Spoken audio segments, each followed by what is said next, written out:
everyone, and welcome back to another episode of the Glow Up Guide. So, today's episode, we're going to be talking about a bunch of back to school stuff because, at least for me, I know for some people, school might have already started or school starts in like the middle of September, but for me, school's starting this coming Thursday, the 22nd, so that's exciting. I'm honestly pretty okay with school. Like, I don't hate it and I don't love it or anything, but at first, like, I don't want summer to end. I don't think anyone wants summer to end. And, like, I love summer and I love having no school, but it takes getting used to. But once I get used to going to school, it's not really, like, a big pain in the ass anymore. So today's episode, we're going to be talking about how to make going back to school less painful, studying tips, confidence lessons, some product faves of mine, organization hacks, and some productivity stuff. So lots of stuff to cover today. Okay, so there's nothing in terms of podcast updates, but life updates also literally nothing. Like, I've had the most basic week the past week. But me, my dad, and my brother, we went to this carnival near our house, summer carnival. So that was really fun. We went on a bunch of rides. I got a really bad headache after that. That was like so worth it though. And yeah, that was really fun. Nothing really special happened there. I ran into some friends, so I guess that was nice. And then this past week has been a really boring week. I baked some stuff. I made like this microwave mug cake thing, and that was really good. And then what else did I do this morning? I made like this weird microwave donut thing. I mean, it tasted good. It looks kind of weird. And like I put Hershey syrup on top instead of actual glaze, so like the syrup kind of soaked through and made the whole thing taste like chocolate. But I'm not gonna complain because I love chocolate. So yeah, that was fun. But it's not something I would make again though, like, cause meh, it wasn't even like that good. So yeah, I mean it was good, but like I wouldn't make it again. And then tonight I might be making lasagna. I'm just like bored, so I've been cooking a bunch of stuff, like boredom cooking, I guess. I don't really know. But yeah, that's been fun. And then there's been lots of working out. So every single day for like the past week and then today, I've been doing like an hour long workout. Which is like because like I'm just bored. I'm just that bored, and whenever I'm bored, I do like longer workouts. Mostly like dance workouts, so those are fun. It's not like just like I'm pushing myself through an hour long workout because I'm bored. I would never do that. I would go find something better to do. So that's fun. And it feels really good. Like it feels really good. I don't know how to put it, but like now that I've been doing a lot more working out, I feel like really good. I actually feel like stronger too because I've done strength training twice this past week, and I've decided I'm gonna do like strength training and like weighted workouts or whatever every Thursday and Friday. Not every Thursday and Friday. Every Tuesday and Friday. I can't speak. So yeah, that's gonna be fun, and I feel like stronger even though I've only done it twice. But yeah, and also like I feel like I look different. Like I look thinner. That's true, and yeah, I look thinner, but like I look good in a way. Like I don't really know how to explain this, but I feel like I look really good. Thanks to all the working out. But yeah, I don't look like skinny or anything. I look like healthy. I look healthy, like strong, that kind of skinny. So that's another good thing. Had a lot of time to work out. And then my soccer team rosters actually came out on Friday. So that's fun. I switched my teams. I got in a team with two of my friends, so that's gonna be really fun. And it's gonna be a great time.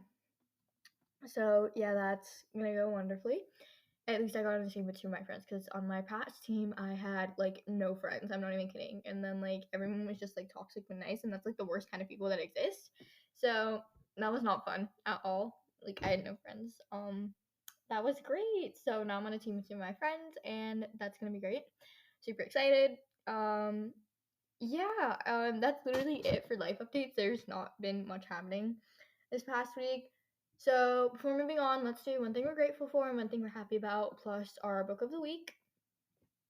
So one thing I'm grateful for is the weather. The weather has actually been really nice, and it's been behaving, and it's been raining. I think this is the first time I've ever been excited that it's raining because it has been so hot this whole summer. I'm not even kidding. There have been 3 different heat waves this whole summer. It's been so hot. in between all those heat waves, and it sucked, but it's finally like rainy. And even though it's a bit on the humid side, it's still like nice outside. And I know mosquitoes are a big problem in the summer, like for my mom and brother. I think I mentioned it on the podcast before, but they get bitten by mosquitoes all the damn time. And I just like never get bitten by mosquitoes. I have those genes from my dad, I guess. So I'm happy for that. But yeah, I just went on like the swing in my backyard for like 20 minutes yesterday, and that was nice. And the weather has just been really nice outside, so that's something I'm happy about. Yeah, it's been going great. So yeah, that's pretty much my week. Essentially, that's literally all that happened. And then yesterday, me and my mom were in bed until like 12:30 playing games on my mom's phone, and we forgot about my brother's class, but that was interesting. So that was fun. And we realized that 3 hours too late, but that went wonderfully. Okay, so yeah. And then I don't even remember what I was talking about. Oh yeah, I did one thing we're grateful for, and then one thing I'm happy about is school starts on Thursday. Um, so yeah, that's fun. I get to see my friends again after like a really long time. It's not like I'm excited to go back to school. I mean, I sort of am, but I also don't want to go back to school. It's like a mix of feelings, I guess. I don't know, mixed feelings. So yeah, that's gonna be fun. And our book of the week is The Elite by Kira Cass. Hopefully that's how you say her name. But this is like apparently the second book of a series. I read it anyway because why not? Now I need to get the third book in the series. I think I put a hold on it at my public library, but this is apparently like a whole series. There's the first book, and then there's two like novellas, and then there's three books. It's like a trilogy and then two novellas, so that's fun. But it's a really good book. It's about 35 girls came to the palace, and it's like a competition to win like the prince's heart or something and become the next princess. And now it's down to 6, the elite. And the main character in this book, America, that's her name, is like she's struggling to decide what she wants to do, like where her heart is, because is it with the prince or is it with her first love? And she needs more time, but everyone else in the elite knows exactly what they want, and then her chance to choose is like about to slip away. So it's a really good book. It's a romance novel once again. Yeah, I've actually read a lot of books in the past week. I think I read like 5 different books in the past week. So that's also fun. But this is like probably my favorite book out of all of them and the most recent. So that's also great. But yeah, I definitely recommend that you read it. It's a good book. I've read better books, but it's still a good book. So yeah. Um, okay, so let's get right to it. So how do we make the transition from summer to school less of a pain? There are people who either love or hate school, and then there's people like me, and it just takes them a bit of time to adjust to the transition. The best way to deal with that pain is to get into a routine for school about 3 weeks before school starts. You can expect to go to sleep at 2 a.m. every night, and then before the first day of school, magically wake up at 7 or 6 even, because my brother's school starts at 7:30 and my school starts at like 8:30. That's great. So like try to ease yourself back into a school routine. That's what I'm doing right now, and it always helps me feel like more ready for school. This is way better than trying to survive on like 4 hours of sleep and somehow staying awake in class. You want to ease into it though, even, especially if it takes you like a really long time to get used to a new routine. Even like having that school routine in place can really help you get used to it and just makes life easier. Number 2, make a to-do list of everything you need to do before school starts, including things such as buying school supplies, buying clothes if you need to, cleaning out your backpack, maybe buying a new one, etc. Writing stuff down can help you remember a lot better than just thinking about it, and you won't risk forgetting something by writing it down. This can also help calm your nerves about having a lot to do, because in reality, you probably don't. All I have to do for back to school is buy my school supplies, possibly get a new bag. I did end up getting a new bag, and like clean my room. And I need to buy like new shampoo and conditioner. That was kind of random, but I decided to like put it in my back to school stuff because I don't know, I'd probably get it done faster. So yeah, that's fun. It's not that much at all. It's just like super easy stuff.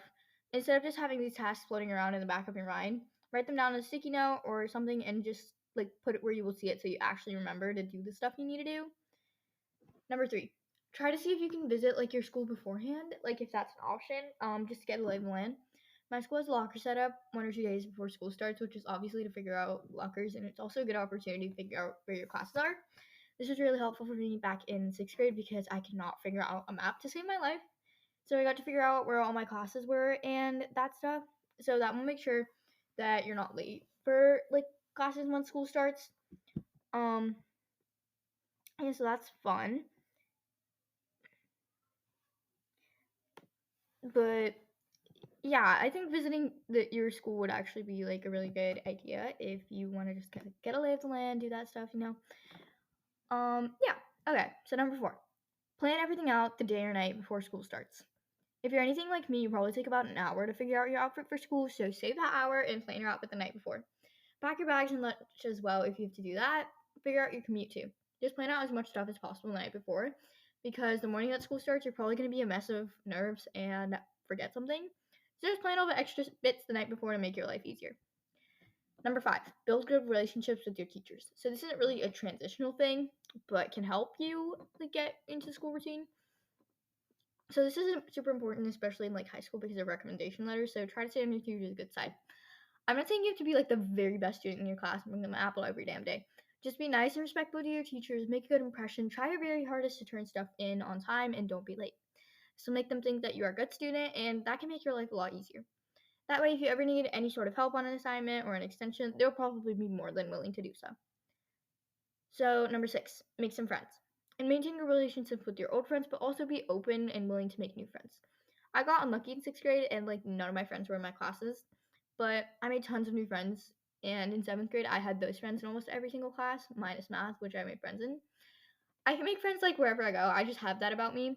But for those who are more introverted, like this might be harder for you. So put yourself out there, be nice enough, and genuinely put effort into making friends. Friends are what makes school like a memorable experience. I can't speak. So at least give making friends some kind of effort. So go to your school social events and talk to people. Maybe Plus, join a having club. a club Can give you something fun to do and like give you something to look forward to at the end of the school day. Making friends honestly just makes everything better. Number 7, be grateful for all the memories you made over the summer. Reflect on all the fun things you did this summer and say that you had fun. Acknowledge that, but now it's time for that to end because yeah. And I'm not saying that you can't have fun outside of summer. It's not like summer's like reserved for fun or something. This is also a chance to like figure out how to make school fun for you. You have to create your own fun wherever you go. This is honestly like a crucial life skill, so just figure out ways to create fun no matter where you go in life. Something very important I learned from my mother. So that was all I had to say on how to make going back to school less painful. I hope that helps you guys. Now I want to talk about some studying tips. Number 1, writing things down is the equivalent of reading it 10 times. This is especially true for me coming from someone who has absolute crap memory if I write something down, but just the other day, I memorized a whole recipe step by step, all the measurements, everything correctly, just because I wrote it down. That's kind of crazy for me. If I write something down, I won't like forget it unless it's something I couldn't care less about, like my Q math homework. When I was studying for my SOLs, I would take my digital notes that my teacher gave me, and rewrite the key points down, and that made remembering stuff so much easier. Probably the most basic and simple tip of all, but writing things down is one of the most effective ways to actually remember stuff. Number 2, this is a little tip I learned from Pinterest, and before you complain, yes, it does really work. So if you're studying for a big test or something and need to remember a whole ton of information, chew a certain flavor of gum while studying, and then also chew the same flavor of gum when you're actually taking the test. Because your brain will like associate that flavor of gum with that specific like topic or that specific information, and like make it stick in your brain because of that association. I use this trick every single year at the time of my SOLs, and it always works. Don't count on just this one tip though, because you still need to actually actively work on memorizing that info to get it to stick in your brain. Number 3, for my visual learners, color coding is a great way to study and make information stick. I can't relate to this because I'm an auditory learner. I learn by like actively doing stuff. But for those who are visual learners, color coding can help you associate things with a certain color, help you remember that information. Plus, your notes will look nice as an added plus. Number 4, don't cram or try your best not to. Studying kind of sucks, and it makes sense to put it off until the day of the test and you're freaking out.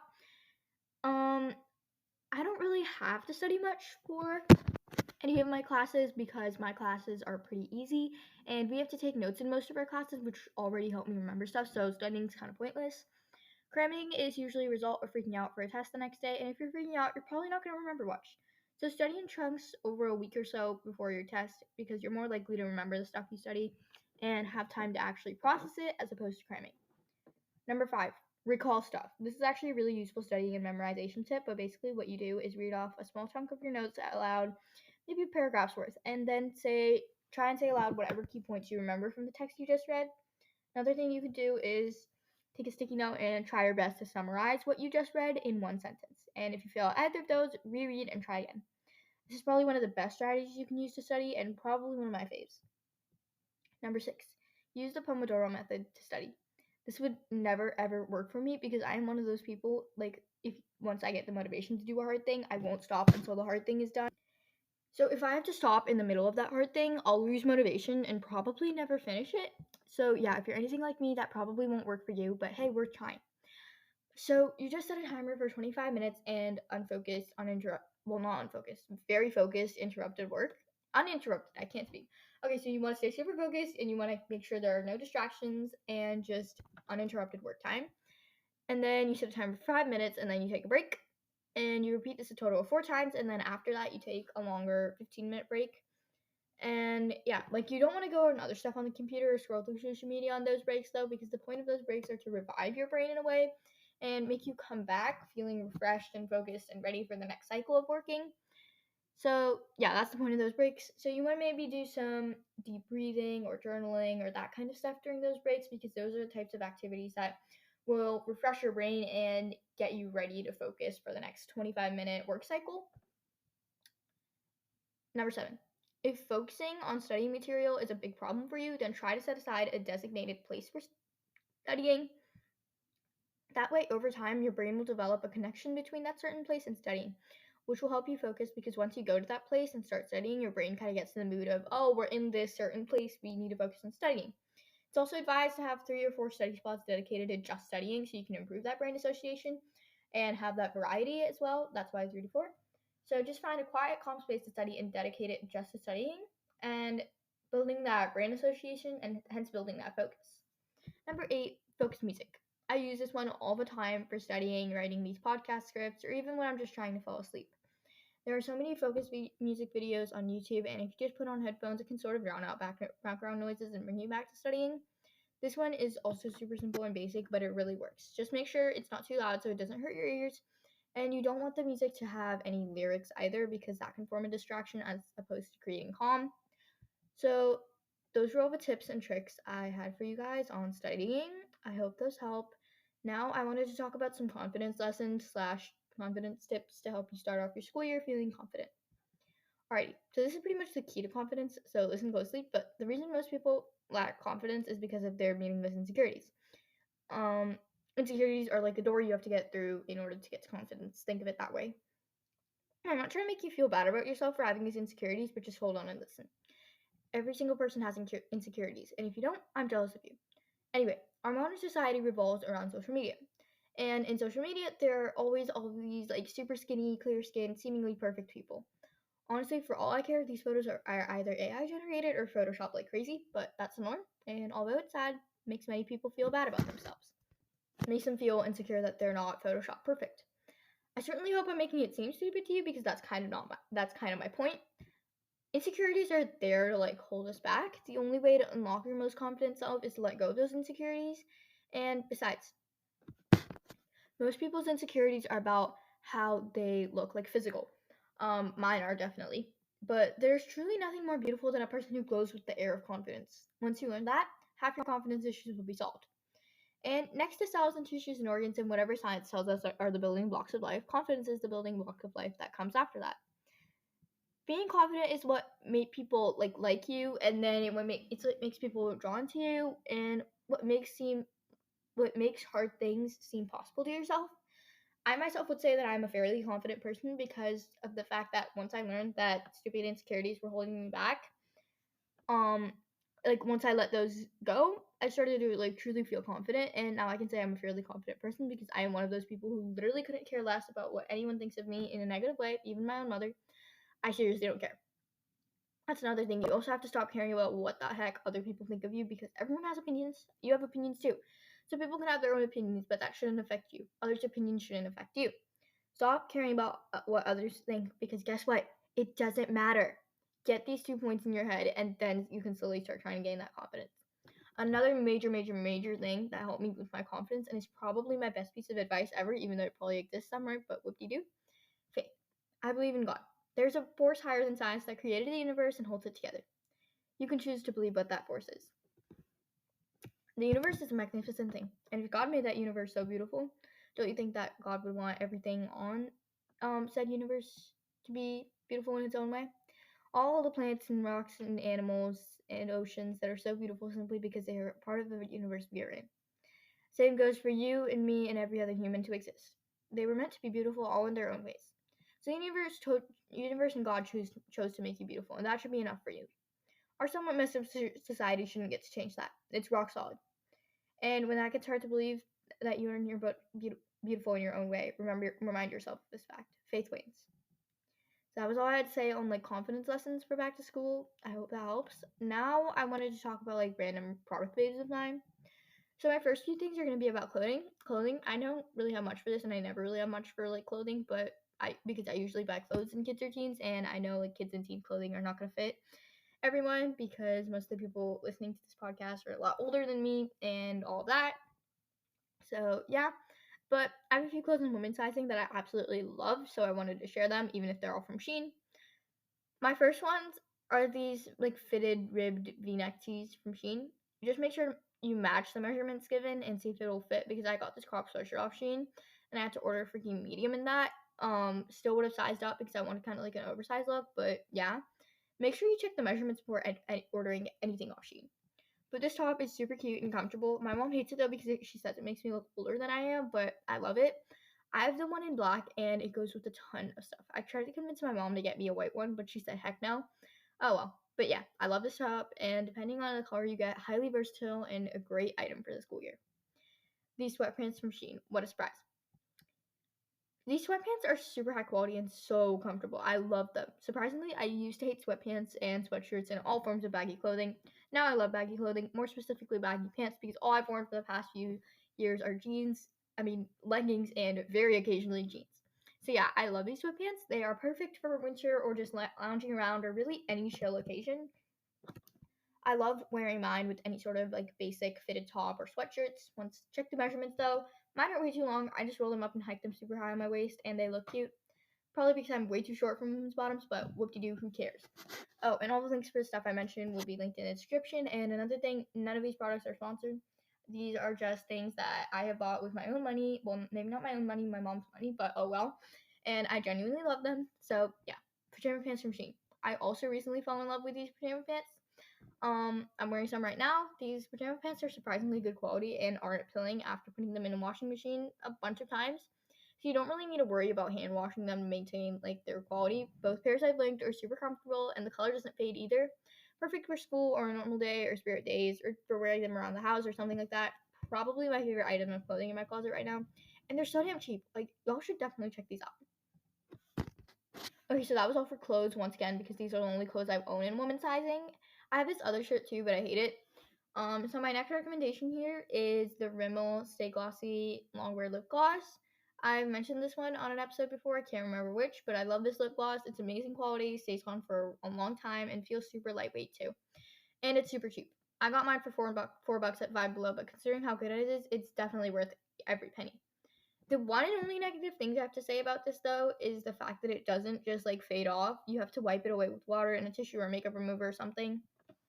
Even after that, it still leaves like a slightly sticky residue for a while, even after removing it. Not that big of a deal for me, but just something that you should be aware of. Sunny journals. I hope I'm saying that right. It's Sunee. These journals come in multiple sizes and are sort of expensive, but worth it. I got this 3-pack of journals for bullet journaling, and these are way better than using random line notebooks because the lines would look ugly in a bullet journal, and I didn't want that.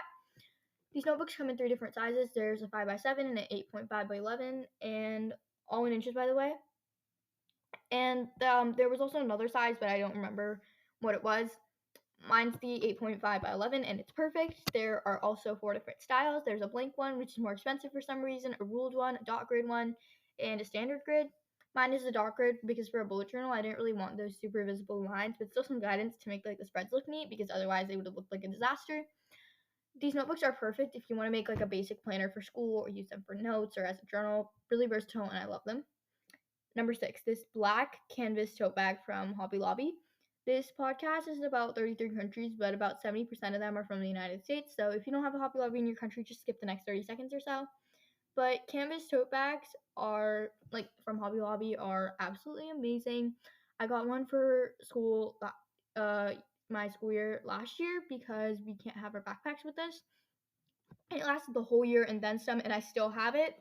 I love this. Plus, if you think basic color tote bags are boring, Hobby Lobby also sells like iron-ons and stuff that you can use to decorate it. I didn't do that though. But the quality is amazing, and these tote bags can work for literally anything.